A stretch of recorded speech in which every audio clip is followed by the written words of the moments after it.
TC versus AI for the fate of the world. Will Tom Cruise rise above supreme intelligence? Will AI outsmart and outstrategize TC and rule us all? Let's get the spoiler-free review started. Ayo, what's good? Welcome to The Gist with me, Jared.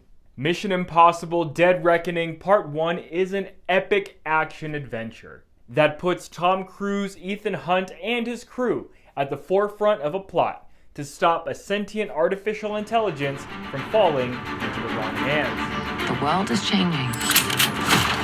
Truth is vanishing. War is coming. It feels like forever since I've seen a Mission Impossible movie, so I was a little apprehensive as to whether or not I'd understand what was going on in this movie. This is part 7 in the Mission Impossible franchise, and it's self-contained enough to understand what's going on. There is dialogue and brief flashbacks provided to get some context as to the history between the characters introduced. You don't really need to watch the previous installments in order to understand this movie, though I definitely feel more inspired to rewatch the older ones because of how much I enjoyed this movie. Dead Reckoning Part 1 is packed with plenty of riveting action sequences that drew me in. It had me on the edge of my seat for what was going on, and in suspense for what could happen next. Palm Clementif and Haley Atwell were solid additions to the Mission Impossible franchise. I definitely enjoyed the cameos from actors and actresses from popular movies and shows I've seen before. Major shout out to all the cast and crew for the giant action set pieces and the stunts performed. Those scenes are the reason you watch a movie like this, and they certainly delivered.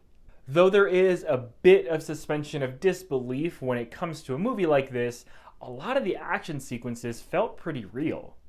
Shooting in real environments rather than CGI crafted ones really made for an awesome viewing experience. I enjoyed the twists, suspense, and the overall premise of the movie.